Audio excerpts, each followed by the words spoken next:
Ngayong araw mga birds ay samahan nyo ako magluto nitong 6 na pirasong ducks at 2 ulo ng malalaking yubab ang ating lulutuin ngayong araw. Ngayon natin malalaman at masusubukan kung pasado ba talaga ang ating pagluluto sa isang handaan.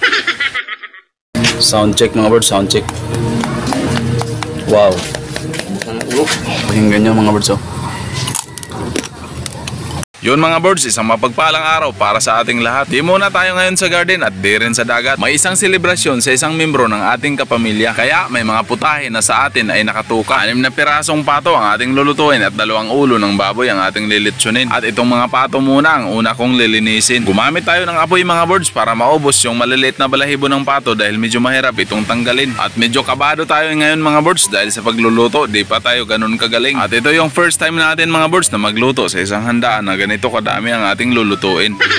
At kung di man ganun kasarap ang kalalabasan ng pagluto natin, ay pwede naman nating sabihin na charge to experience.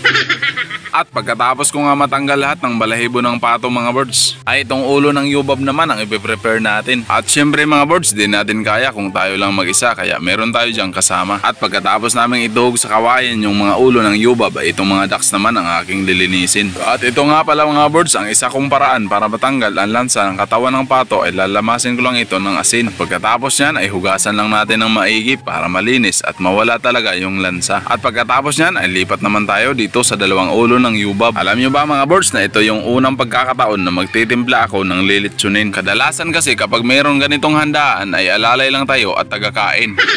Kaya lang naman ginagawa ko ang mga bagay na to at natuto tayo ng konti sa pagluluto dahil pinasok natin ang mundo ng pagbabloging. Lume-level up na tayo mga birds. Mga gulay at isda lang kasi ang mga kadalasang niluluto ko noon. Ngayon, grabe, nag-level up na tayo sa lechon. At advantage to para sa atin mga birds dahil habang tumatagal mas lalong natututo tayo. Kaya't palagi kong sinasabi sa mga vlog ko na huwag nating limitahan ang ating kakayanan at huwag nating limitahan ang ating mga sarili para sa mga bagong kaalaman at karunungan na ating matutunan na pwede nating mapakinabangan. Kaya yung ulo ng yubab akin ang tinimplahan. Pinaghalong tuyo, soda at magic sarap lang mga birds ang minilagay ko dyan. At di man ako sigurado na masarap ang kalalabasan, ang sigurado ko lang ay mauubos pa rin yan. Napaka-attractive kasi mga birds ng lechong yubab sa mga handaan. Yan mga birds, pagkatapos ko nga malagyan ng pangtimpla ay sinalang ko na. At ito na ang pinaka-challenging na part sa pagluluto ng lechon dahil papaikutin mo ito ng mga 2 o hanggang 3 oras. Pagluluto daw kasi ng lechon mga birds ay di mo ito pwedeng biglain. Dapat daw ay tamang-tama lang ang lakas ng apoy para hindi mabigla at matutong yung balat at yung loob ay hilaw pa rin. At medyo nagulat ako sa part na to mga birds dahil halos 30 minuto pa lang namin to na pinapaikot pero parang luto na sa aking paningin.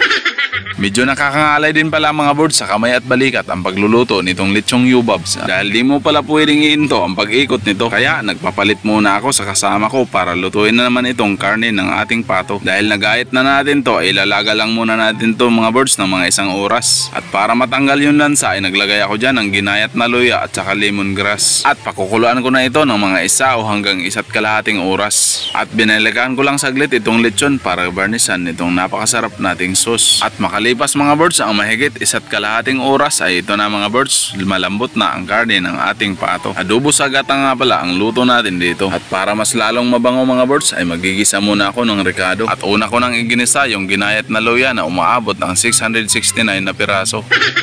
At sunod ko nang inilagay yung 561 na piraso ng bawang.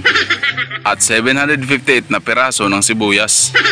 At ang suma total ay kayo na mga birds ang bahala dyan. Ilalagay ko na nga pala itong karne ng pato na pinakuluan. Dinahandahan ko lang baka magsilaglagan. Ang sarap talagang lutuin itong karne ng pato dahil napakasiksik ng laman. At pagkatapos ko nga mailagay lahat ng karne ng pato ay hinalo-halo ko lang yan. Pagkatapos kong haluin ay maglalagay din ako ng kaunting paminta para mas dagdag pampabango mga birds at papatanggal na rin ng lansa. At sa puntong ito ay yung pangalawang piga ng gata naman ang ilalagay ko na. At pakukuluan ko lang ito mga birds na mga 30 to 45 minutes para mas lalong lumambot yung karne at yung linamnam ng gata kumapit. At naglagay na rin nga pala ako ng karagdagang tanlad. At habang pinapakuluan natin ang karne ng pato ay binalikan ko muna ang 2 ulo ng yubab. At sa puntong ito mga birds ay namumula na at paluto na ang ating lechon. Napakaganda ng texture niya dahil napaka-crispy at napaka-juicing tingnan. Shoutout nga pala sa kasama ko dyan. Halos 2 oras na siyang nagpapaikot dyan. Tapos ikaw, ilang taon ka na palang pinapaikot, di mo pa rin alam. Yan mga birds, nag-drone shot muna tayo. At pagkatapos ay check naman natin ang karne ng pato. At dahil medyo malambot na nga ito, may maglalagay na muna ako ng suka at toyo. Gagawin muna natin ito mga birds na adobo. Di nga ako sigurado mga birds kung tama ba talaga tong ginagawa ko. Pagkatapos ko nga itong malagyan ng suka at saka toyo ay hinayaan ko lang ito ng mga ilang minuto. At pagkatapos niyan mga birds ay kakanggatahan naman ang ilalagay ko. Malalaman natin mamaya kung masarap ba talaga to kapag naubos ang karne na pato na niluto natin dito. At comment na rin kayo sa baba mga birds kung pasado na ba talaga tayo. Sound check mga birds, sound check. Wow.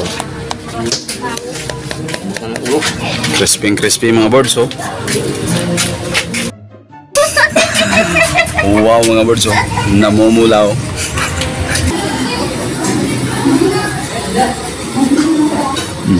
Mga birds, yung pinaghirapan natin. Pakinggan nyo mga birds, oh.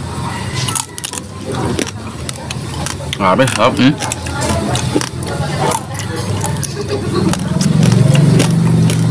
Tapos yung ginataan.